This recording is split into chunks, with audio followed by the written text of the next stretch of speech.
tenemos aquí a una leyenda del surf mundial, a Shaun Tomson, campeón por última vez en 1977. Y viene aquí a dar el apoyo a este campeonato, el primer campeonato de la ISA de surfing adaptado. Vamos a hablar con él, obviamente en inglés, y le vamos a preguntar un poco cuál es su papel y su rol ahora en la ISA. Hi Shaun, thank you very much to be here, and you are a legend, a surfing legend.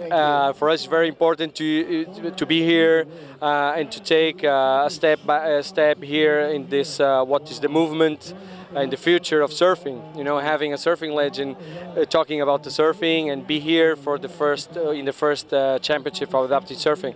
What is your role right now in the ISA, and what do you think about this event? Well, I think this event is fantastic. I think it's so inspiring to see athletes that have had challenges in their lives overcome challenges. I think it's inspiring because everyone has challenges in their lives in a different way. And I think these athletes have found that they can overcome this challenge through the transformative power of surfing. And for me as a surfer all my life, it's great to see how they've used the spirit and the stoke of surfing to make their lives better and to make them happier. And I think in some ways to teach them that challenges don't define you. It's how you deal with challenges that define you. So I've been involved with many different organizations throughout my career. I've been involved with environmental organizations, surf rider foundations, a lot of community organizations that are involved with children like Boys to Men, Santa Barbara Boys and Girls Club. My experience with adaptive surfing has been relatively limited. I did an event a few years ago for an organization called Operation Amped, which helped American soldiers deal with their injuries through surfing. So I've always known that surfing has incredible transformative power. I've been involved with amateur sport for my entire life. I was a professional surfing champion, but for me the ideal of sport was the amateur sensibility that sport is noble. Sport is not all about winning. Sport teaches you how to deal with life. So I've always been a very, very big supporter of the Olympic movement. I've been a very big supporter of the ISA. I surfed in my first ISA event when I was 14 years old, the World Surfing Championship in 1970 in Australia. So from my perspective, and also from my father's perspective, who was a great sportsman, there is this noble ethic of sport, honor, integrity, camaraderie, and trying your absolute best. It's not about the win, it's about being the best you can be. So I'm certainly hoping that adaptive surfing is both inspiring, and also it's going to inspire people to go, okay, we want surfing in the Olympics. I've always been a big supporter.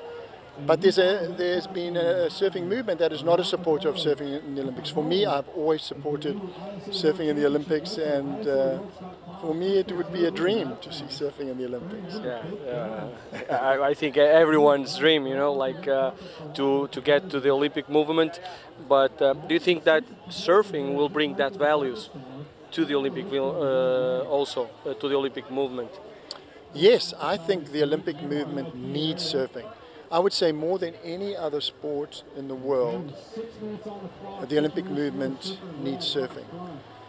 And I think it needs surfing for a number of reasons. One is that when you paddle out of the ocean, you learn about humility.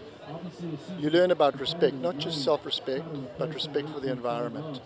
And I think many sports are focused just around the win. Competition. Just around competition. Surfing, you can take your board and you can go out there and you can enjoy yourself and you can try to be the best you can be and you can commune with nature. Surfing doesn't have a competitive structure at its core. It's just about being the best you can be.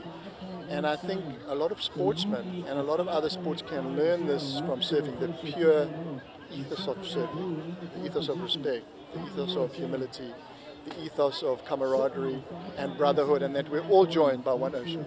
Okay, so it's not like just to participate in the Olympic movement, we want to get more values into the Olympic movement. Yes, and I surfing think values. I think surfing values come all the way from surfing's greatest athletes, from Duke Hanamoku, who was my hero when I grew up. Duke's wonderful creed about brotherhood and about camaraderie. These are, when you see what's happened with sports, so many scandals, you see what's happened with FIFA, you see what's happened with athletes cheating.